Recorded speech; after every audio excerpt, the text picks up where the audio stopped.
All right. Good. Thank you. Online too. But that's a good reminder that for those of us who are in the room, maybe to state names, just because the folks online may not know who's talking at that time, right? So we'll go ahead and welcome introductions. We've got agendas if you're at the table, We have bagels in here and coffee. I'm just going to share that with folks that are online. I'm just saying. Good morning. My name is Oh, Martha. look at Andy's eating. That's good. We see you. I'm Martha Loachman. I'm Boulder County Commissioner Chair this year for 2023. Really proud of the work that we are doing here at MACC, and so I'm excited about how we're going to finish out this year.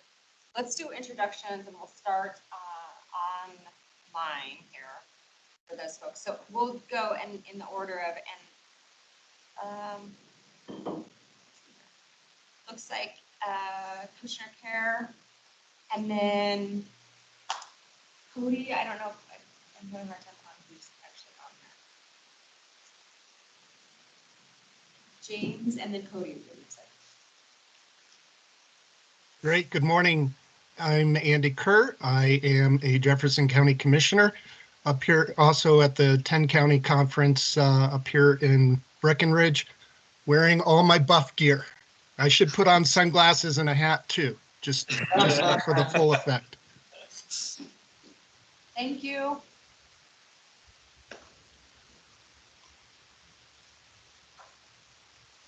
James, if you want to go ahead and go. Cody, it looks like you're on, but you might not be able to speak. James Marsh-Olson, City and County of Bloomfield, joining from home. Thank you. Hi, this is Cody O'Brien. I'm with Arapahoe County. I'm a management analyst. I'm not a commissioner. I am just here to kind of take notes. We do have Kathy Smith from our Community Resources Department. She's having some technical difficulties joining, so just bear with us for 1 second. We appreciate staff joining us. Thank you. Kathy? Hi, I'm Kathy Snell with Aurora Mental Health and Recovery. I'm joining for Jessica's presentation. That is, I think, the third agenda item, if I'm not mistaken. Great, thank you. Is there anybody else online that I missed? Who's jumped in? Hi, everyone. This is Kathy Smith. I'm the Community Resources Director with Arapahoe County, and I am just here to bring information back to our commissioners who are unable to attend today. And I apologize, my team is having some weird sound issues, so I'm on by my phone until I figure it out. So thank you. Thank you. Appreciate you joining us. All right, let's do intros in the room. Melinda, if you want to start that way, and we'll go around. Sure. Excuse me, Melinda Stevens. I'm the executive assistant for Dr. Cobb, and I'm here for help administratively. Thank you. Darrell Watson, Denver City Council member for District 9 in Denver and a Denver County Commissioner. I'm Jessica Carey. I am Councilwoman Lewis's new policy aide. She's unable to attend as she's traveling, so I'm here to take that for her. Thank you. Hi, I'm Joshua Posner. I'm the Director of Strategic Initiatives in the Mayor's Office and working on the Homelessness Initiative. Heidi Hinkle, Broomfield City Council member and Commissioner. And Andy, I am not wearing my CSU gear, but I am a Ram, but we're still going to get our butts kicked this week. And I will admit that. But Abe and I are both Rams, and actually we served on our own student council in college together. Oh, that's great. Hi, I'm Julian Coffey. I'm the Senior Advisor of Legislative and Government Affairs for Madison County. Thank you. Hi, good morning, everybody. My name is Doug Rex, Executive Director of Dr. Cobb. Thank you for hosting. Good morning, everyone. Mark Rosen, staff in the Boulder County Commissioner's Office. Happy to be here today. Good morning. I'm the face that's always been on the screen for the last 2 years. And I'm the other Heidi, which I'm never in a room with another Heidi. Right, it never happens. So I'm Heidi. I'm Heidi Grove. I'm the Homeless Solutions for Boulder County Systems Manager, Boulder County Community Services, and staff support for the MACC. Thank you. And I'm just going to add to my introduction that I am a CU alum. Since we ran down that road. Now that's CU alum as well. Go Buffs. I was there when we won our only national championship, so it's going to be a tough weekend for CSU. Hey, well, I'm Eva Henry, Adams County Commissioner, really don't care about football, just saying. The most, least popular comment, but I have other things to do than watch football, so.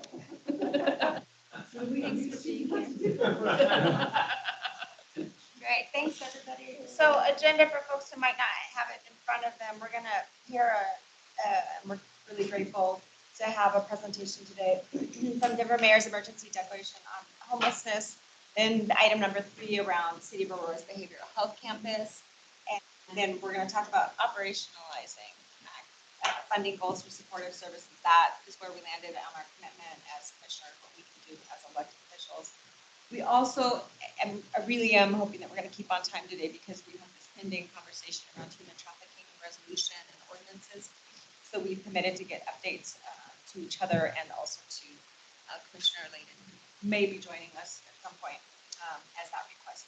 Is there anything people had that they wanted to add to the agenda that may not have made it that we can try and fit on the schedule?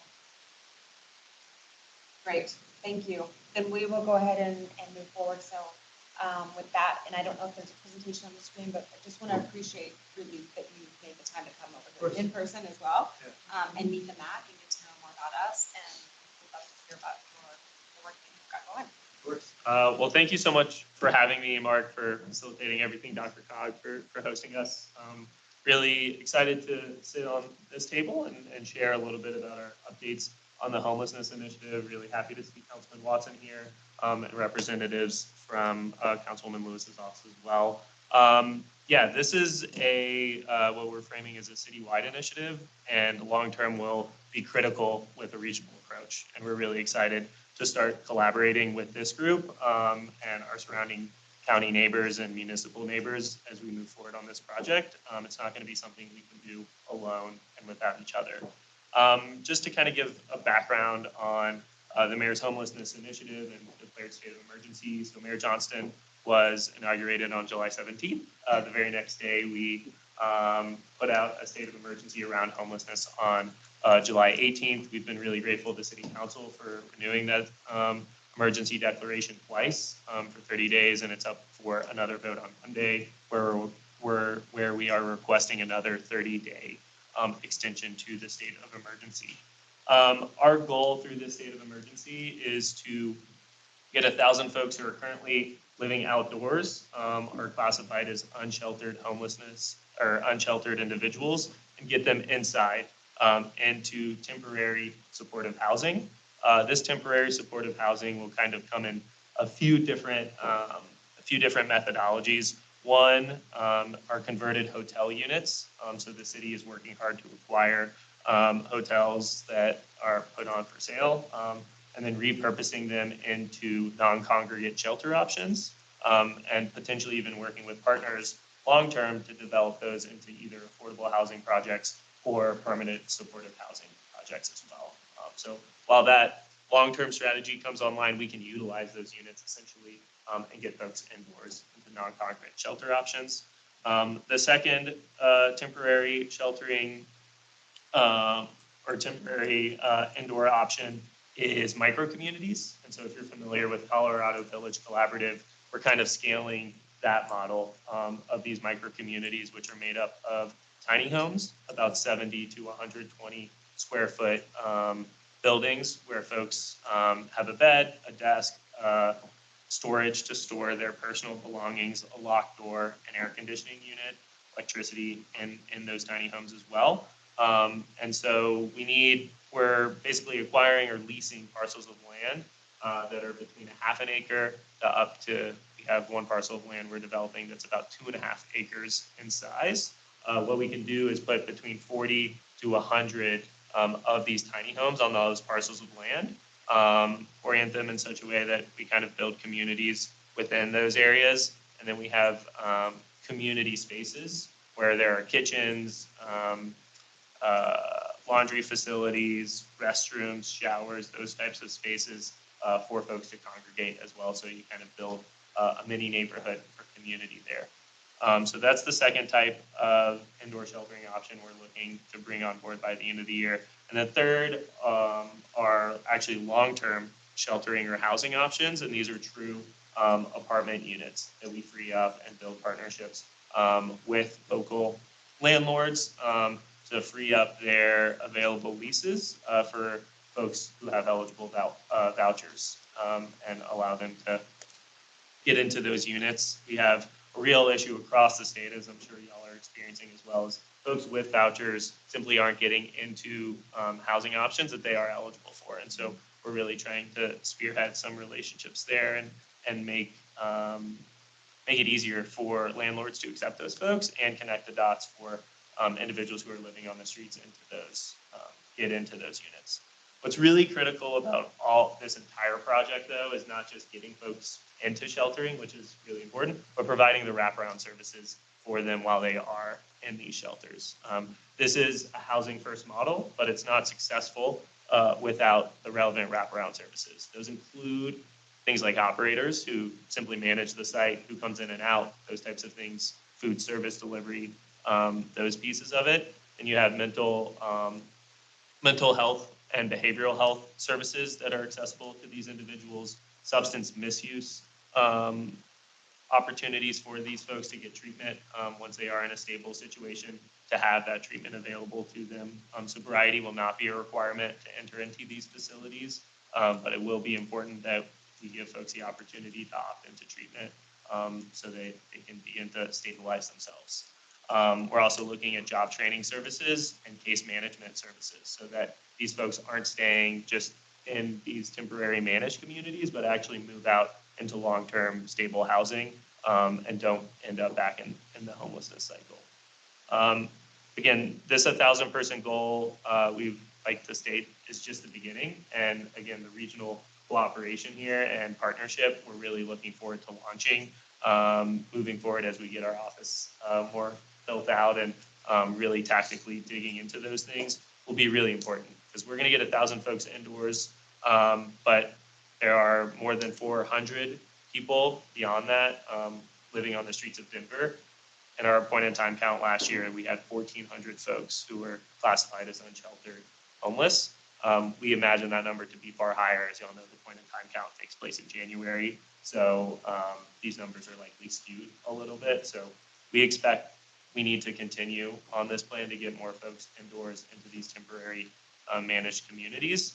But even beyond that is just the pipeline into homelessness and the pathways out of homelessness are really critical to address and really important to take a regional look and approach on. So again, really grateful to begin this conversation with all of you. Our office is really excited to engage with the surrounding counties and municipalities and elected officials as we continue to explore partnership opportunities that kind of help at both ends of the homelessness spectrum. As you talk about folks potentially entering it and addressing that with rental assistance and those pieces. And then as folks exit homelessness, how do we build more affordable housing and have a cooperative strategy across the metro area to begin addressing these things. So that's a little bit about the initiative. Some details within our approach. I'm happy to kind of go into more details and conversations. Mark and I talked about this. I didn't want to do a whole slide deck or presentation, but really engage in a conversation with y'all. I have about 10 minutes left on the agenda. So really, and I was going to add, I apologize, but I wanted to add a few things that Joshua didn't share, and I think is important prior to questions and before we go a little deeper.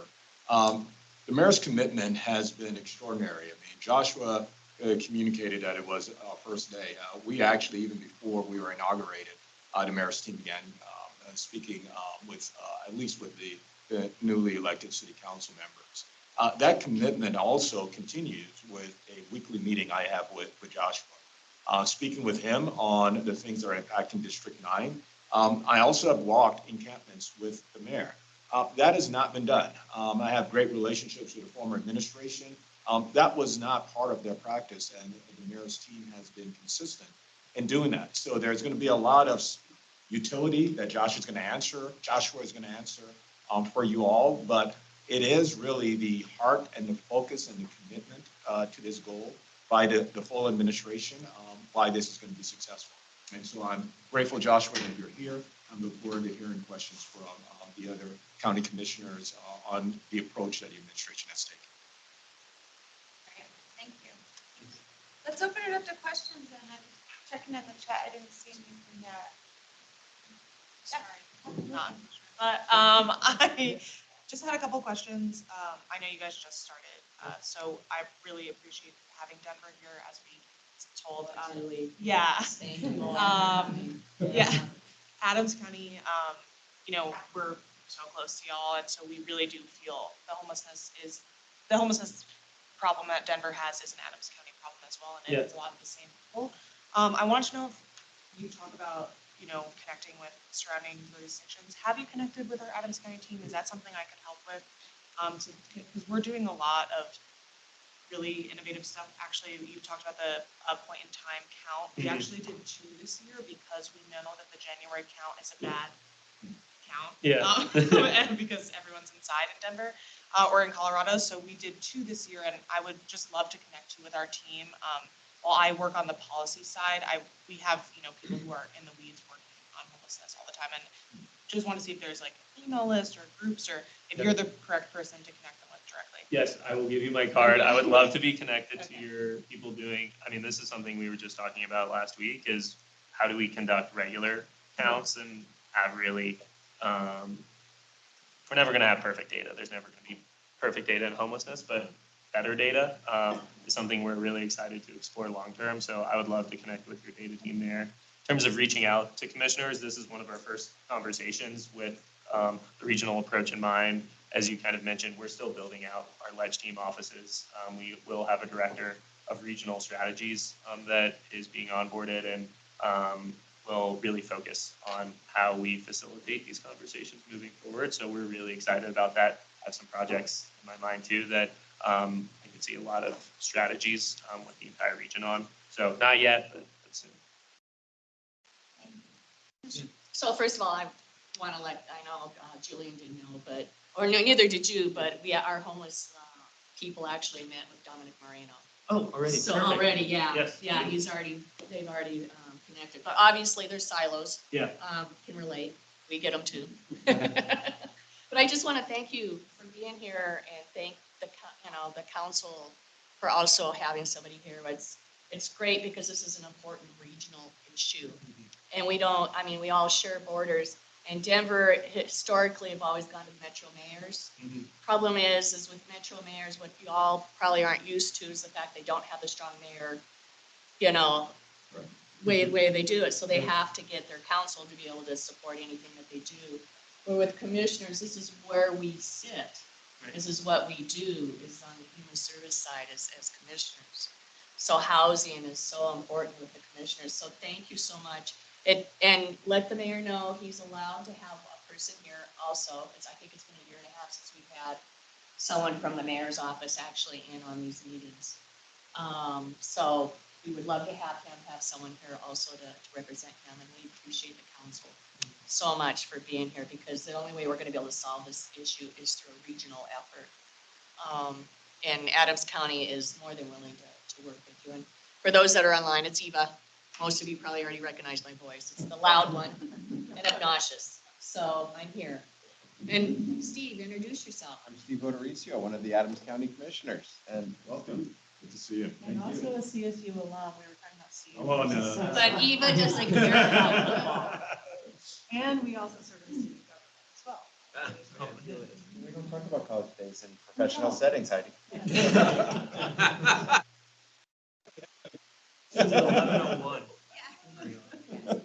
you. There's some other questions. Hey, I was just gonna add, this is Heidi Grove from Boulder County speaking, that the homeless leads across the region already meet monthly. Oh, great. And right now, I've been the liaison between this work and that work. We meet literally the following Monday after every MACC meeting. So I want to make sure we're not reinventing the wheel by any means. Yeah. Yeah, can I give you my information? Can we Sure. get an invite?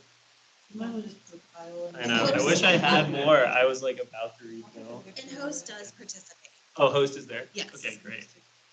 Also, just Josh, for your knowledge, Adam actually texted me and asked me to ask Mark to add it to the email list so he can start coming to MACC. So.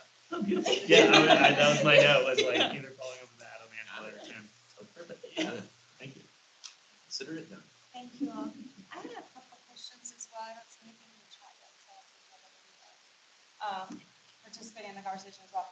So one of the pieces you were talking about, Josh, around landlords in Boulder County, we've been looking at what kind of incentives per se that can we give to help. And some of that's creating a fund that will help landlords if something bad does happen in the property, and so we raise that amount. But when you talked about making it easier for landlords, can you share a little bit about what you're investigating and or doing? Yeah, exactly. That is what what can we do for landlords if something does go wrong, but what are the services we can provide to the tenants that we're kind of supplying to them, case management, again, mental health, kind of those wraparound services we talked about in the micro communities, but an approach that's kind of more focused on the individual so that they are successful in those environments. And we think that kind of that two-pronged approach with focusing case management with the tenant and those funds for the landlords if something does go wrong, I think helps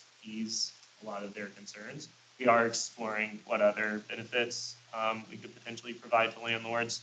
I don't have a lot of great details there, but that is like a really ongoing project, and we'd love to hear what Boulder's thinking on that as well. We've had a landlord assurance fund for, 4 or 5 years now. So happy to do some lessons learned. We've had a third-party evaluator do some engagement for us.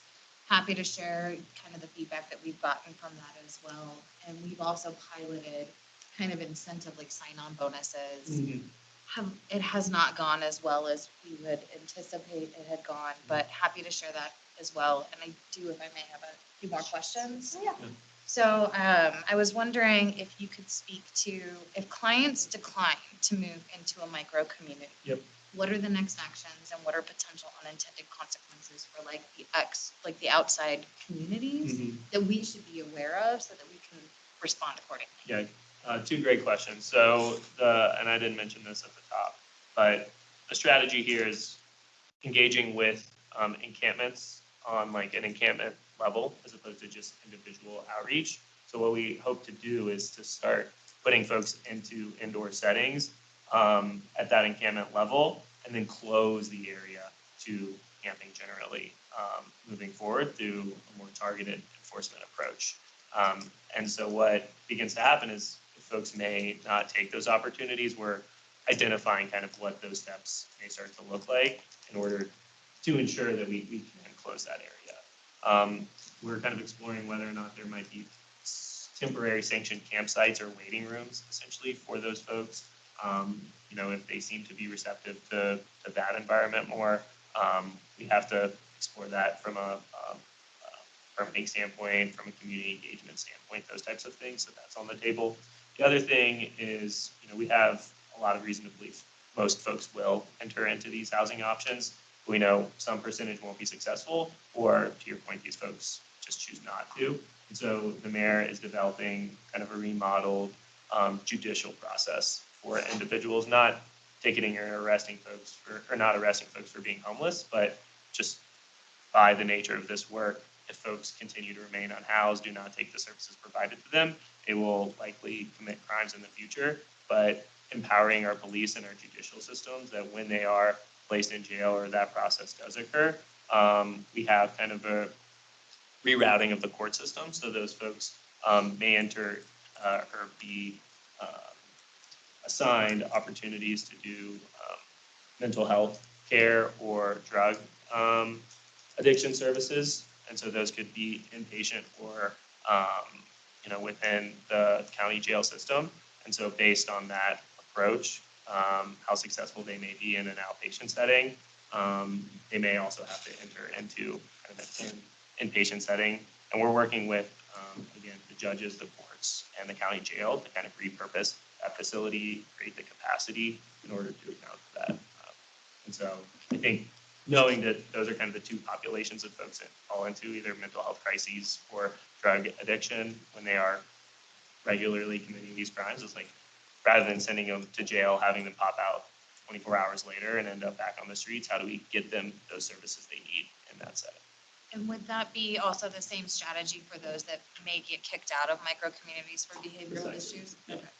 Then I have one more. What timeframe benchmarks are targeted goals for the transition between micro communities and permanent housing?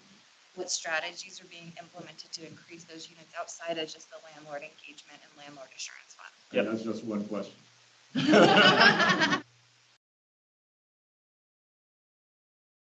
had a couple question marks, but we can go through it. I think 6 to 9 months or 6 to 12 months kind of is our goal in these settings. The micro communities themselves need to be set up between 2 to 4 years. 2 years is the minimum. It makes sense to do on these locations financially. 4 years is the maximum we can do based on the zoning code in Denver in one location. So that's the range of where how long these facilities will be set up in each area. And then, yeah, we're aiming that it's kind of a 6 to 12 month period for these folks. Some can be sooner if they are less acute, more higher need individuals. It takes that range to get them stabilized and maybe into a more permanent setting. In terms of what we want to do beyond just the landlord recruitment program, it's all about expanding our housing stock across the city, and I think that's really where regional partnership starts to play a critical role. So leveraging Proposition 123 funds to develop more affordable housing across the city, and I think our legislative and policy teams are continuing to explore other levers, and I think appreciate a regional approach to that as well. No, you're fine. Yeah. Anybody else? You mentioned the micro communities. Would the safe outdoor spaces be something like that, like Cole Chandler is my boss. He is and he wanted to be here. Unfortunately, he's got up in the EOC, which is a whole nother fund that we can get into. But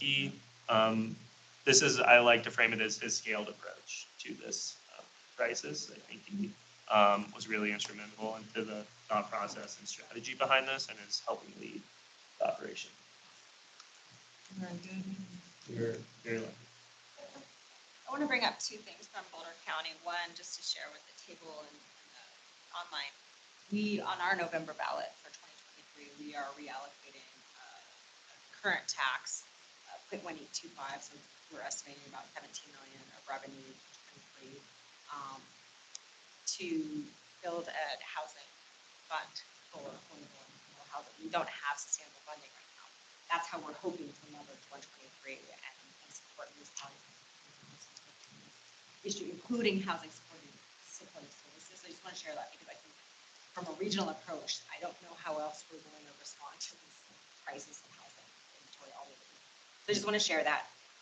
And then the other piece, I'm wondering, we have heard anecdotally, but also talking with folks at our courthouse downtown Pearl Street, that folks that we have seen and have spoken with folks who have come from Denver and we're being told that Denver is doing sweeps of their, and that's I think what I heard you talking about, Josh. But I don't want to make assumptions and I don't want to misinterpret. Totally. So when you're telling us that you're cleaning up camps and moving folks indoors, you're closing those encampments. Is that what people might be? Yes, and we have not had any housing come online to this point. So since the mayor took office, we have had 3 cleanup operations that have taken place in the city in accordance with the Lyle settlement. So we have done a 7-day posting and had to displace those folks from those communities due to public health and safety measures. So we have not been able to place those folks. I write in my notebook every day. It's like, where do they go? Where do you go when these things happen? Yeah. So yeah. They follow the creek. Absolutely. Yeah. So, I mean, and that's why this regional approach is so significant and why we're so focused on getting these units online as soon as possible. And I think to close, I can kind of give a sense of where we are on that timeline, because the mayor is extremely hesitant to do any sort of cleanups or quote sweeps. We're not allowed to use that term in the office, but like the cleanup operations, unless we have housing stock available to bring those folks into. And so we're looking at the Best Western, which was acquired earlier this year, turning into non-congregate shelter. We expect to be able to bring those folks into that setting either later this month or early October, and then have a flow to some degree of folks in October. most of the units we expect to come online as we look at this 1,000-person goal by December. And so there is kind of a gap right now in our timeline in November, which is going to be very interesting. We're exploring a lot of strategies in partnership with council in order to understand the ways we can support businesses who are affected by this type of work. So council wants in a lot of information there as we move forward, but we're really excited about the timeline, and we know, sweeping folks or doing cleanups, just displacing them across the city and across the region is not a sustainable strategy.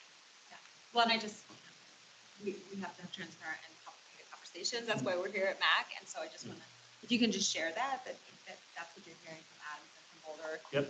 So when I hear 1,000 people, it's a curiosity of how do you know that those 1,000 people get indoors and that 1,000 people just don't go to the surrounding communities. Yeah. And we know, I heard you say the number's bigger, and I get that, and we all appreciate that. So but I want to share that so that we can all be cognizant of sharing the stories. I mean, in terms of how operationally right now it's a 28-day plan, like in terms of outreach, follow-up, coordination, and getting folks into those sheltering options. Probably going to shrink that down considerably, but this is a constant, operation requires constant touch points and really coordinated operations. This isn't we're in a typical setting, we do a 7-day posting and then we start a cleanup 7 days after, and then those folks disperse, and it's just kind of like what happened to them. We're taking a really direct approach and like matching an individual to a specific unit and have that data tracking within our system. And I'll add, Josh, this is Darrell Watson. We have a navigation app as well as an RFP out for outreach workers. So this is going to be a move to 1,000 from being unsheltered to sheltered. That's going to be tracked clearly. There's going to be a dashboard. We are going to know where those folks are going. So if they're crossing the border, that may be one of the lowest. I mean, when we're considering shrinkage or drop off from this process, folks moving out of Denver when we're offering housing seems less likely than what would have occurred over the last 4 years, where we're moving folks from street to street. So we will be able to track. It will be publicly available information as well. So it's clear data, clear tracking, and it's long-term from any of the settings that the mayor's team moves folks from inside to outside to long-term sustainable housing. So that tracking will be continuous, and City Council will continue to follow up with them, providing funding and as well as accountability to make sure that happens. And I think outcomes-related data is something City Council is really passionate about and has made very clear to the mayor's office. So we really look forward to displaying that as it becomes available as well. No, I love the goal, and I appreciate all of it. I just also want us to be talking about the difficult pieces. Yeah, and I just, Adams County, since we share a border, are more than willing to partner on whatever we can possibly partner on. Yes. We did give money for the Clarendon Hotel. Yeah. It wasn't considered as a regional project, but it should be, because it shows people, it's something that should be bragged about on how we can solve this problem on a regional level. Yep. And so we are there as partners, so definitely get in touch with our homeless group. They do amazing work. No, you cannot hire any of them away from us. You got enough Adams County people in your office already, so no more. Thank you, everybody. Really, Josh, appreciate you being here and also coming in person. Of course, so that we can get to know you. Yeah. So thank you very much. I want to turn it over because I realize I'm even behind time already. And to Have a conversation. No, it's super helpful, and I hope folks are getting contact information, et cetera, as well. You're welcome to stay, and if you have to keep moving, we totally understand. I appreciate it. Thank you all so much. Thank you. Kathy, thank you for being here. We've got a conversation on City of Aurora Behavioral Health Campus, and I hate to be the 20-minute marker, but I'll try and keep it. I'll be better this time. Good. Thank you, and Jessica's here as well, so I don't know if you're sharing the presentation time, but take it away. Good morning, everyone. I'm Jessica Prosser. I'm the Housing and Community Services Director for the City of Aurora. So all things housing, homelessness, and fun things in the community. And so I just real quickly, I'll just do a brief context. In Aurora, we're working really on 3 different campuses, and sometimes they get confused. The one the city's really taking the lead on is our homeless navigation campus, which will be in Adams County, but in Aurora around 32nd in Chambers. So that will be a day resource center, overnight emergency shelter, and then a really big focus on transitional housing, as that's what we've seen as one of our biggest gaps as we're moving people, from encampments and working with them on the continuum. The other one is the Ridgeview campus, which the state is really taking the lead on, which is in Arapahoe County, but also Aurora.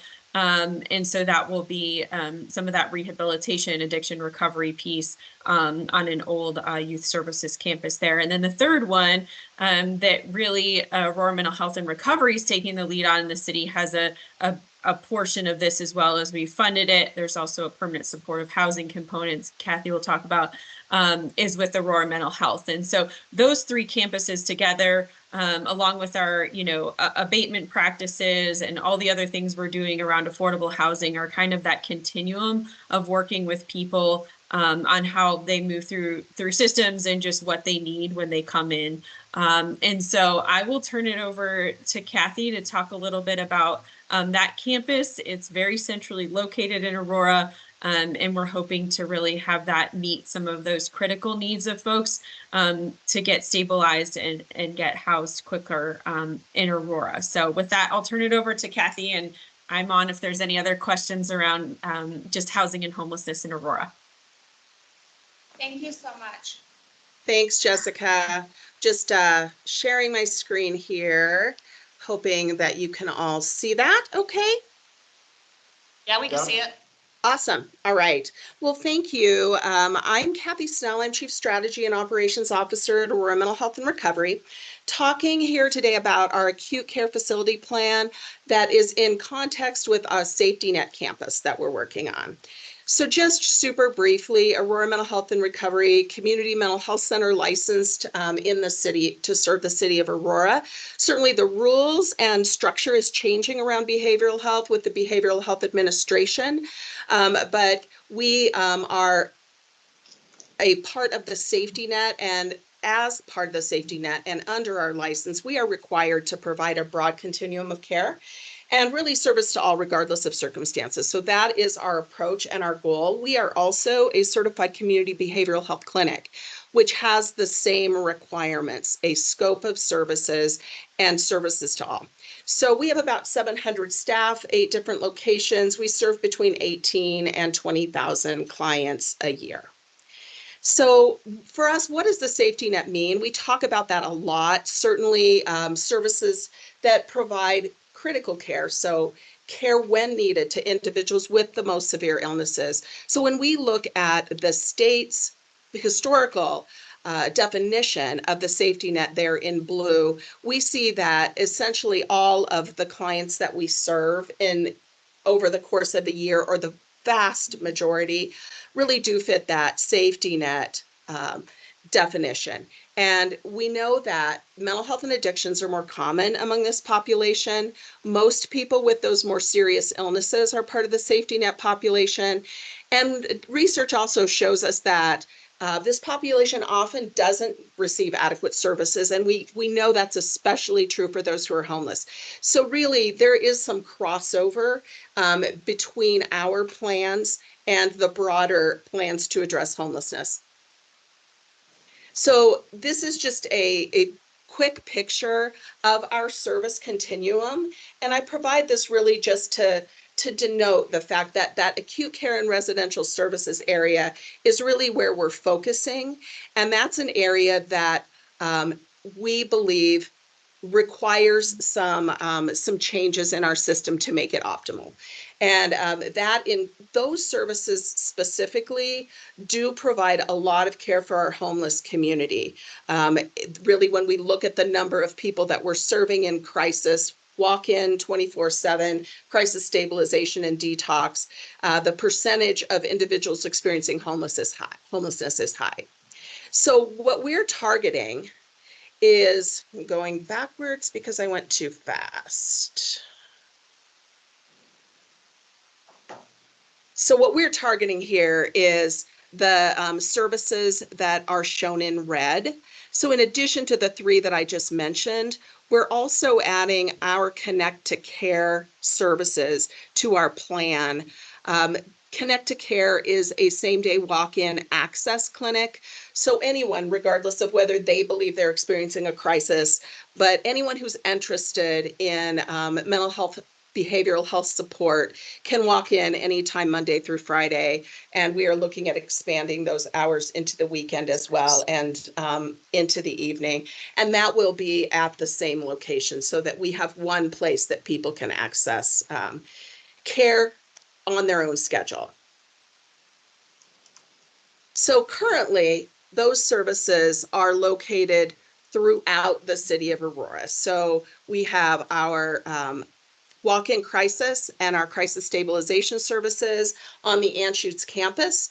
Unfortunately, while that sounds like it might be an ideal location, they're in an old Army barracks that really cannot be modified, is difficult to find on the campus, and is not most welcome on the campus. Our second service is our walk-in access, and that's located at 8th and Chambers. And then the third is our detox services located at 1290 South Potomac. So people need to know where to go in order to access services right now.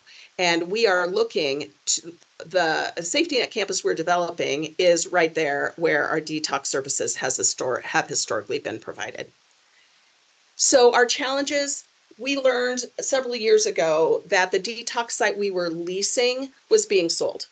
And we had also had significant challenges in trying to find a second detox site. We had worked for several years actually with Arapahoe County commissioners, Arapahoe County staff, our commercial realtors from Cushman and Wakefield, and locating that kind of service based on zoning and based on just NIMBY issues was a real challenge. We were unable to find something. One of our partners, All Health Network, has also looked and was unable to find a second location. So we were really concerned. When our current location was being sold, we knew that there were for-profit behavioral health providers that would find that property highly valuable and desirable. So we were very grateful to work with one of our local partners, Jefferson Center for Mental Health, who owned that land, to be able to purchase it. And our other challenge is detox capacity demand. As I said, we couldn't find a second location. We were limited at that site to 30 beds. Difficulty with our Anschutz campus location for the things I mentioned previously. And really what we were seeing is that first responders and the general public really had to choose, where do I need to go to access care? Is this a mental health crisis? Is this a detox issue? Is this someone who maybe needs urgent services but not emergent services? So we really felt that that was a confusing piece for our community. We know that there's also lack of adequate access to opioid interventions in our area, specifically medication-assisted treatment. And then again, that confusion and difficulty in service access overall, not just for emergencies. So we started looking at what the right way to address this is. And the facility on the piece of land we bought at 1290 South Potomac, just to give you an idea of where that is, just south of Mississippi and adjacent to I-225.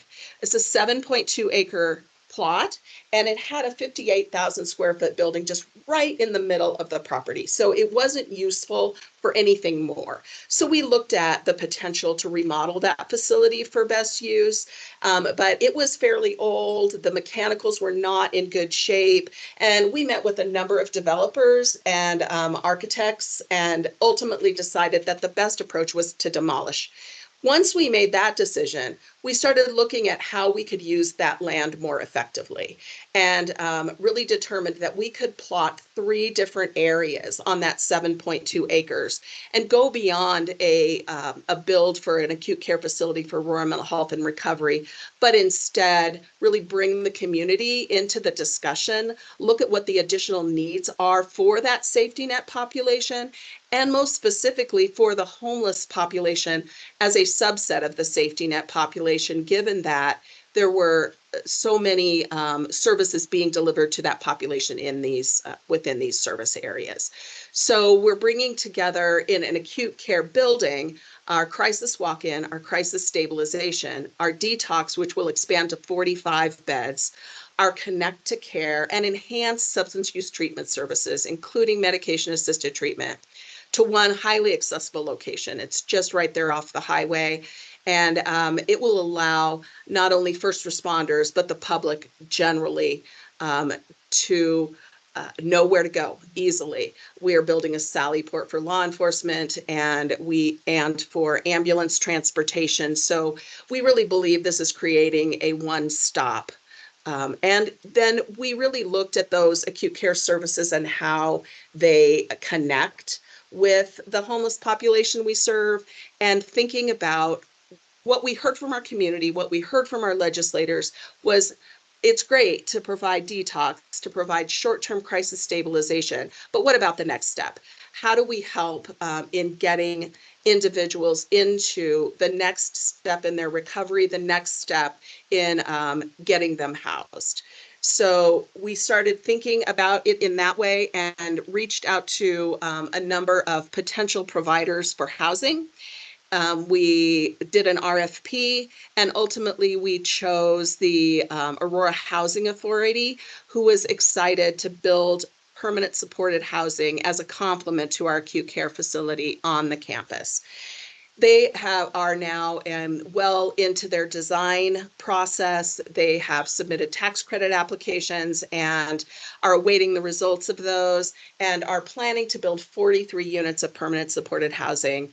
These will be project-based vouchers, which will allow us to really determine who from that homeless community that we're treating at Aurora Mental Health Center can best benefit from this housing. Our third partner, we have been planning a primary care safety net provider, like a federally qualified health center. Unfortunately, the federally qualified health center who had initially committed to this was unable to follow through with that commitment due to some other challenges. So we are now looking at that option or other options. We're really hearing a lot from our legislators and others about the need for youth services. So that is something else that we're currently considering. Just really quickly about the link to homelessness. I don't think this is news to anyone, but there is a significant link between behavioral health services and homelessness. And these are just some statistics that we know about homeless individuals. And really, how does that work? And ultimately, there is a two-way relationship between mental illness and addiction and homelessness. We know that mental illness can lead to a lot of challenges in earning stable income, maintaining housing, and really does precede chronic homelessness in 2/3 of cases. And then that relationship of continued stress and trauma through the experience of being homeless exacerbates those conditions and really makes it difficult to move forward. So that for us is why that's a big piece of our thinking. We really believe that as the safety net provider in Aurora, it's our responsibility to have a big part of how do we address issues of homelessness, and our piece, certainly the behavioral health aspects of issues of homelessness in our community, given this strong link to behavioral health. So here's a picture of what we're doing on the 7 2-point acres. On the right is I-225, and on the left is Potomac. And we have divided into 3 parcels. Phase 1 is the acute care facility we are building. It's a 48,000 square foot building, 3-story building. Then phase 3 is the housing. The 43 units of housing being built by Aurora Housing Authority. And phase 2. We're not seeing that next slide, just so you know. Oh, gosh, okay. You. Sure. Let me see if I can figure out why. Well, you provided a very clear picture of it, so we can almost see it, but it's just not. Okay. Well, gosh, let me just stop sharing and reshare. Thank you. Yeah, thanks for letting me know. How about now? Yes, Yes. there it is. Awesome. Okay. So these, as you can see, are the planning documents. We are heavy into working with the City of Aurora Planning Commission on site approvals and infrastructure, horizontal infrastructure approvals, all words that I never knew that I needed to know. And we're hoping that we're close to final there. Our building design for phase one is final as well. And so we are in final cost projections right now. And we expect to have a shovel in the ground early in 2024. And we plan to be opening our acute care facility in mid 2025. Aurora Housing Authority is not that far behind us. They probably are about 6 months delayed past our time frame. So we will have that those up and running in fairly short succession with one another. This is our the rendering of our building. This is the final design for our building. I think the things on the left we've mostly discussed, although we are extraordinarily grateful to the City of Aurora, to Arapahoe County, and to Adams County for their the funding that they're providing through ARPA funds in those 3 locations. Early conversations between the mayor of Aurora and Governor Polis really indicated the state's desire to do some matching of local ARPA funding. So that is a process that's still underway, but we're feeling very confident about that. And that will more or less complete our fundraising effort for this building, at least our initial projections. We do expect cost increases for sure, and we have other things underway that will help us to get to the finish line with any potential cost increases. This is just a rendering of what we expect the campus to look like. We were very excited about the idea of being able to create a multi-use campus like this, and worked with design firms who have a specialty in behavioral health, have a specialty in trauma-informed care, and could really help create a healing design. And obviously, you know, we can't plop in these full-grown trees, but this is our view long-term of creating something that we believe will be of high value to our community and will provide really a hub for the services that our community needs and deserves. I think that is the end of my PowerPoint. Great, thank you so much for the presentation information. Did you already send those slides over to Mark Orison? And if not, if you want to send those, we can send those out in the update with the video, etc. I did not, and would be happy to. Great, appreciate that. Who has questions for the presenters?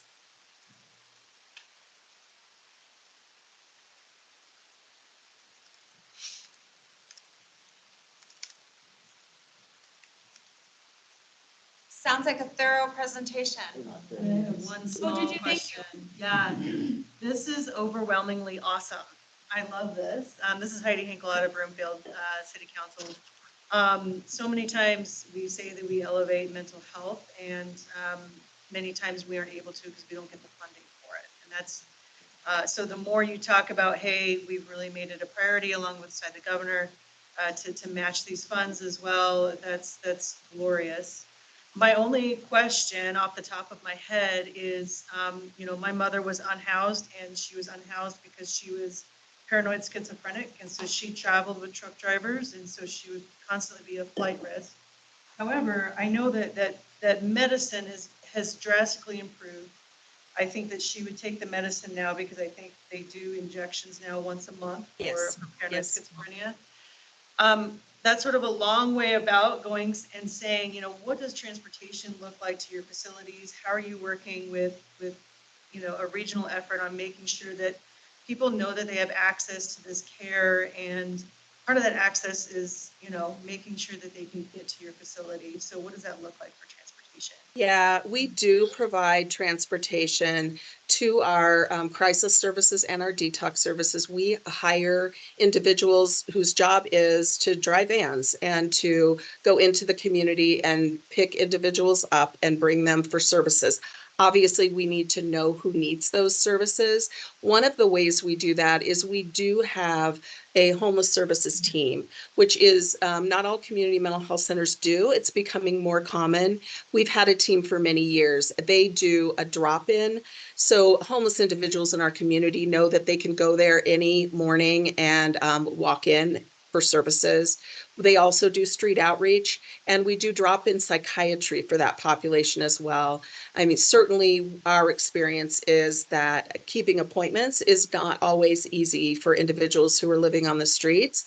So we want to be able to connect with them any way that we can. And we do use injectable medications for sure for this population whenever possible.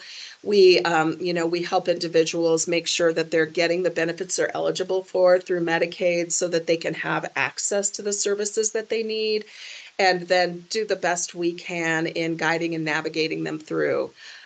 Does that mean that we're able to reach everyone who needs help? It does not, nor does it mean that everyone who needs help really has the desire for services, right? Because we can certainly apply mental health holds when necessary, when someone is a danger to themselves or others are gravely disabled.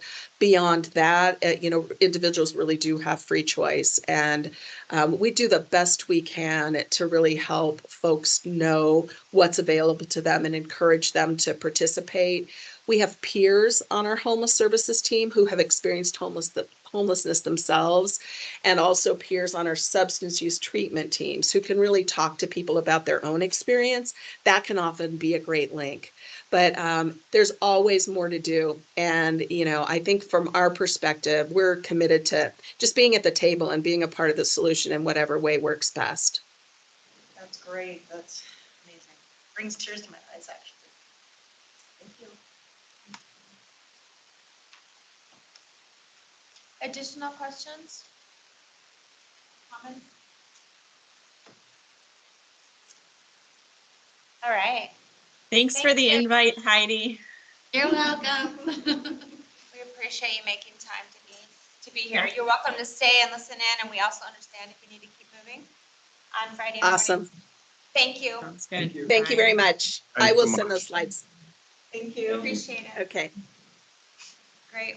Well, taking in all the conversations we've had and the different presentations and the online presentation that some folks had a chance to listen to or watch, let's talk about how we're gonna move this work forward.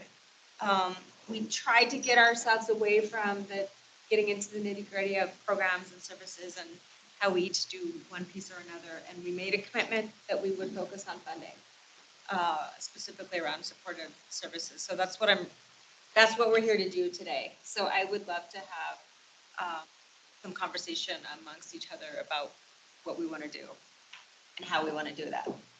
So. I have a question. Yep.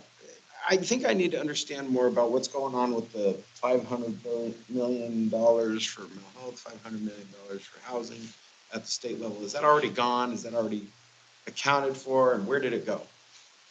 I can actually speak to some of that. The BHA, the Behavioral Health Administration, released a few NOFOs, Notice of Funding Opportunities. One was through 196 and one was through 1281. They were all ARPA tagged, and they are literally sending up contracts for those that were approved as we speak. Where do we look at that listing? I want to know. How do we see that list? I would assume it's posted on the Behavioral Health Administration's website, because just like Department of Housing, they have to announce their grantees. Those are all ARPA dollars as well. Got it. Why do I ask? Because, I mean, that was one opportunity that we could have all worked on together. Or to ask if there be additional opportunities beyond that big pie that Sounds like it's already gone.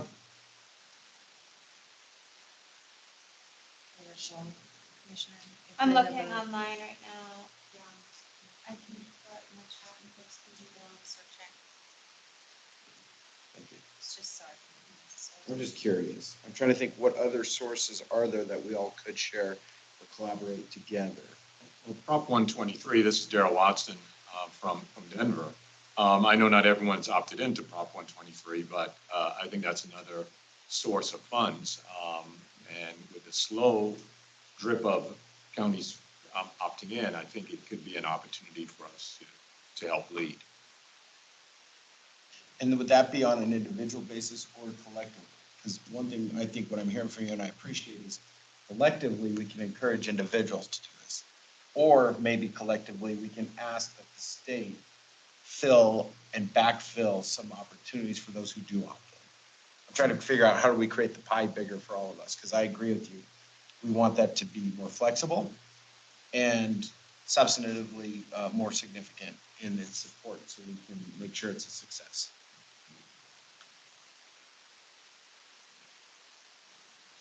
For me to answer that question, I would need to know, and we just haven't had that conversation yet together, of who is applying for Prop 123, which towns or cities in each county can't apply for whatever reason, not meeting that 8% or whatever it is. So that could be a place to go. And would that funding specifically from Prop 123 give this group to where they're wanting to go around supporting services? Because housing and facilities, remember we talked about all of these, and we manage on supporting services. So just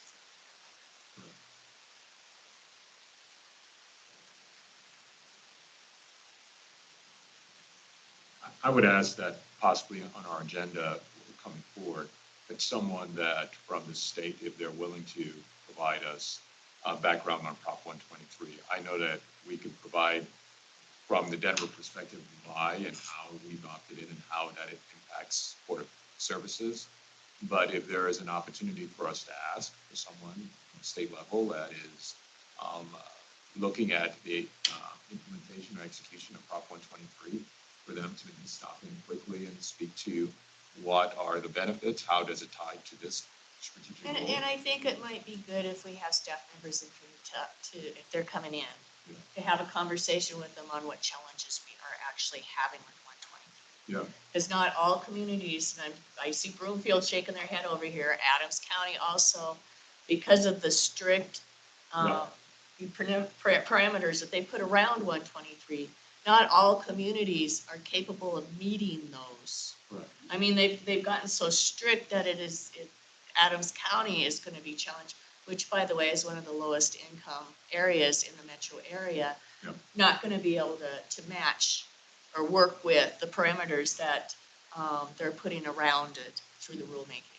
It isn't necessarily the legislation itself, but it's the rulemaking that's making it a little more difficult for us to be able to that's why we haven't gone in yet, is because we're trying to figure out how we can actually work with it. And I know we're not the only community that's having that problem. I'd like you to finish, if you don't mind, what you were saying, who's looking at implementation, what are benefits, and then. Yeah, no, I mean, that's really it, and I think that's a valid piece as well. I think it's important I know it may not be a fit for every one around the table, but are we looking at 100%, or are we looking at movement on a regional approach that touches our supportive services options statewide? I think it may not be the perfect solution for this target, but I think it may be part of the mix of what we look at. And there may be other opportunities that are more statewide that fits the needs of each of the counties maybe a little bit better. That also is something that we can look at. Commissioners, I can speak a little bit to Prop 123 as I've met with Andrew from the state, who is their legislative analyst. And Andrew's name? Andrew, do you remember his last name? I'm sorry. I'll have to dig through my email, but I can reach out to him. It's no problem. I think that when we hear $500 million a year, it sounds like a great number for supportive services or for whatever. But the reality is that 70% of that funds automatically off the top go up to CHAPA. And so really we're only looking at 30%. on any given year for all homeless services. That could be rapid rehousing, that could be street outreach, homeless prevention, like all of the other pieces. And so when you start divvying up that 30%, that pie gets very, very, very small very quickly. And I met with the state yesterday about, in preparation for this meeting, because we talked about the Swishy pilot with the leveraging Medicaid. And unfortunately, the evaluation results of that pilot will not be released until October 2024. So we don't know exactly what that gap fund is going to be between what's Medicaid billable, even if we expand, and even if the state gets the 1115 waiver. We don't know what that gap is going to be, and even if Prop 123 is enough. Okay. Helpful. Good analysis, thank you. You're welcome. And I'm happy to reach out to Andrew to see if he can come to the next MAC meeting to kind of do an overview for the electeds about that. I think that would be great, but in addition to that, I feel like part of the conversation, we should all come prepared to know That's right. for our own counties who has or hasn't applied to 123, and almost to know, like, I think I heard you saying as well, why, if you're not, why? So that we could have an actual dialogue in representing our counties around 23. So do people feel like they could take that homework assignment on? Yes. Before we had We Andrew already join voted us? on it. So you'd be ready? To be determined, yeah, as to how that actually lays out, because we are finding that it's going to be more costly than we had a discussion on it. Yeah, we had a discussion, it was pretty, our staff was talking about the challenges, but we hadn't made a decision yet. It's coming up in 2 weeks, is that what you said, Julie? I thought it was 2 or 3 weeks, but I'll just text Chase. I'm gonna tell you, like, it's my impression that we are going to opt in. If I am wrong, I'll let you know in a month when we meet next. It would surprise me. Yeah, I don't if- see us not, Yeah, but it we're would just surprise trying the to hell figure out of out me how if to we go don't around opt the in. challenges, yeah. But it wouldn't be bad to say, okay, let's do a 123 check-in, like you're suggesting. Who's in, who's out, and how are you in and out? And if you can't, why? Yeah. Yeah, and what challenges are you looking at and what is, Great. how we can push back. On shaping it further with the legislative season. Yeah. There are some proposals that might be coming forward. I know that our staff is really engaged in the room meeting as well as trying. We engaged last year in the Prop 123 picks. We didn't really get the stuff that we had asked for. But so there, I know through CCI, one of the proposed bills that they might be taking, I think it's being led by Arapahoe County, is about Prop 123. Did you have a question? Madam Chair, I just want to share, so 20 communities and/or counties are participating from this region currently. I just wanted to share a couple of engagement opportunities with DOLA on this. So we will be having an update from DOLA at our board meeting next Wednesday night. They will be here to present, as well as we're co-sponsoring a workshop, affordable housing workshop on Thursday, September 21st. I'll be happy to drop this in the chat. Yeah, that's from 1:30 to 3:30 next week, and that's with ourselves, DOLA, and I guess one of DOLA's consultants on that too. So I'll drop that in the chat. Thank you. Or if not, we'll get it out to you. That would be helpful. Appreciate that. And that would be great for folks who are here to make sure you send that out to the rest of your board. You're not able to, but someone else from your team can. We have That's so good. Commissioner? Just want to make sure nobody's online. We can take that information from our 123 check-in, and it can help feed if we want to provide input to that session, stuff for the session. I mean, that's the kind of thing MACC could do, is do a joint letter saying, here's the assessment or some input from the metro area counties on some changes that we would recommend or should be considered. It's up to this board to determine our level of vitriol and energy we put behind things or our approach. But as we start to aim for this organization to be more influential and significant, like a Metro Mayor's, then we may want to make sure that we do have some strategy on participating and being seen and heard on issues of this nature. This would be a perfect example where to do it, where you're, I mean, we're not gonna burn bridges on it, we're just giving input about how to help the state program be more successful. I like Daryl. Just kidding. Yeah, that's great. I appreciate that. What's the strategy? Yeah, great. So it sounds like we have an agenda topic for October, and Mark President will send that out for folks of what to bring, what to go ask, and be prepared. Assuming that Andrew can join us, or maybe somebody else from that team. And maybe we should also start talking about what's coming up in regards to housing on the state legislators' part. And I'm sure there's something that we all can get behind in regards to that. Well, no, I appreciate that, and I also just Yeah. want to make sure that there's so many bills Yeah. happening, so Yeah. I would ask this group to be focusing on funding, like what's going to actually address funding versus all the other bills that we are going to be working on in Absolutely. other places. Because we've agreed that's our focus. So that would be the ask if you're going to be speaking with any of your delegations before October to find out what might be in the works. Jillian, if you can funding. find things that are better with funding, that'd be great. Funding for supportive services or for housing? We said supportive services. Just want to make sure. Thank you. Right, on Monday when I meet with my regional colleagues, I know that we have swishy pilot programs across the region. I wonder if we could maybe have those partners do some kind of anecdotal, what the gaps are. It's not gonna be scientific by any means, but at least we will get an idea of what kind of gap we're looking at. Because they've been doing this pilot for about 18 months now. Where was this? Which pilot? Swishy pilot, it's the state's initiative to try to leverage Medicaid billables to do supportive services. So I've heard anecdotally from our partners that are part of the cohorts that it's about maybe 50% of a gap. So it's not as significant of an impact as we were thinking. 50 is still better than zero, right? 50 is still better than 0. One thing that the counties all have in common is we also operate jails. So if there's an opportunity for us to lean in on supportive services within jails, including Medicaid, expanding the ability for us to use Medicaid in the jails, abilities for us to expand services within the jails, that's something that we all have in common. I would think that we all love the idea of doing more outside of the jails, but also that in the jails, we're dealing with a higher population, more dense amount of folks that have acute problems. And so I think that could be something that we very naturally share in common. And if it helps, the Department of Justice is requesting states to really explore a pilot of Medicaid within institutional settings. But Colorado has to opt in for us to get that expansion. How do we opt in?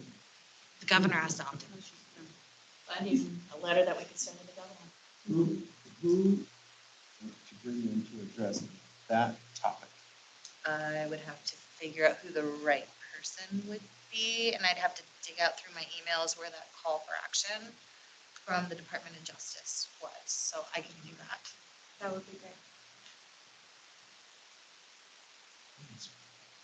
You're always quiet. Unless I'm on I there. keep checking the chat just to make sure, because I've been thinking the same thing. But nobody wants to call out the online folks. Sure. Make sure that there's no questions online before we get closer to the end here. Y'all are a bunch of letters. At least 2 or 3 of folks are actually sitting in the room. Yeah. It's like we have states up here though, like there's Kansas, there's Colorado. I just want to see if Andy Kerr's wearing his, I want to see if Andy Kerr's wearing his CU pajamas right now. No, we don't want What? to. Told you. We already saw them, so we didn't. More back there. And his glasses. Coming. They're coming. Okay,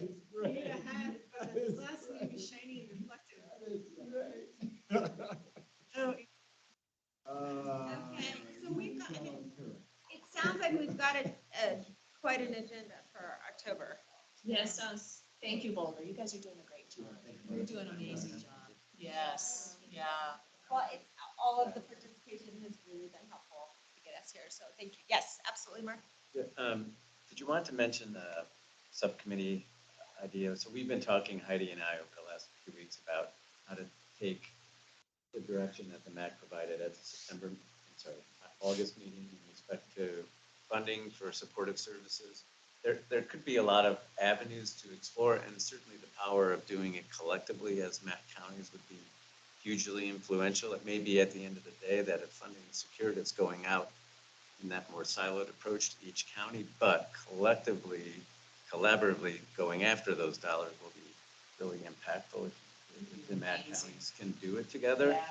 And one thought we had was to bring some of our key staff, Heidi and others around the region, to brainstorm some ideas and some approaches that then the counties could take together that might result in things like meetings with JBC staff and JBC members, and of course talking points for our legislative delegations, and anything that might be in that legislative space, or with the administration, or there could be ideas and opportunities outside of the legislative space. It doesn't have to always be legislative. So, but in other words, kind of bring back to the MAC commissioners, perhaps you have 2 working meetings left. Right? You have your October and your November meetings. So ideally, by the end of your November meeting, there's a game plan adopted, ready for implementation, or even In January. yeah, or even sooner, depending Yeah. on what the idea is. But we could do something like that as well. We would ask that the counties lend some staff support to that work. What kind of staff members do you need? I can volunteer Jillian pretty easily. She's sitting right there, but who Well, else? we want Julian to come back to MAC meeting. Yeah. Yeah, too loaded up, but yeah, it could be a combination of like policy, legislative staff, but also some of your subject matter experts who are. Jillian, could you kind of set that up? Yeah, for sure. Yeah. Okay, you got Adams County's commitment. I think this is something our Yeah. staff would really be interested in. Heidi, is there anybody from Broomfield that would be able to join? On our next meeting? Sorry. No, for the subcommittee meeting for staff? We can start with Dan. I would say Sherry Tessier might be a better option. Oh, yeah, Sherry would be good. Yeah.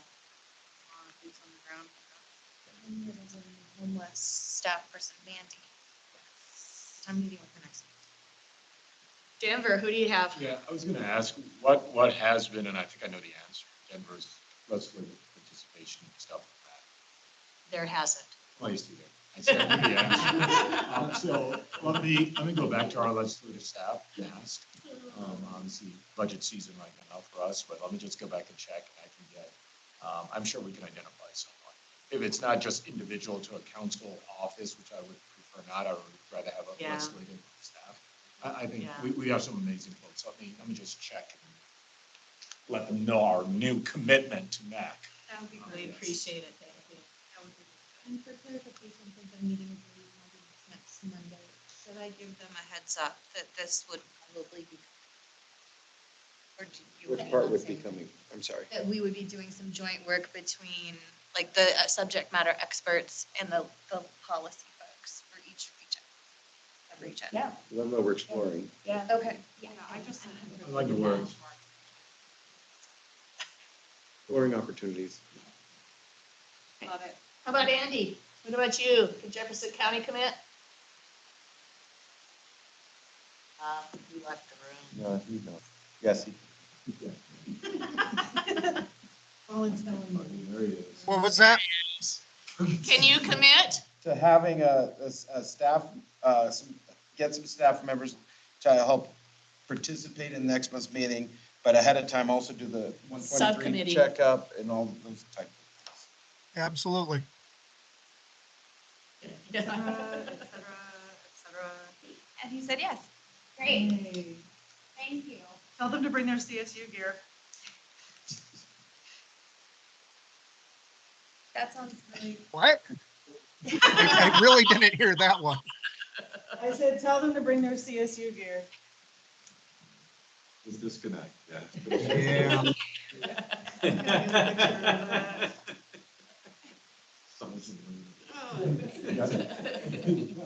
right. Okay, good. Thank you. We have a plan. Thank you. Thanks Heidi for your leadership on this.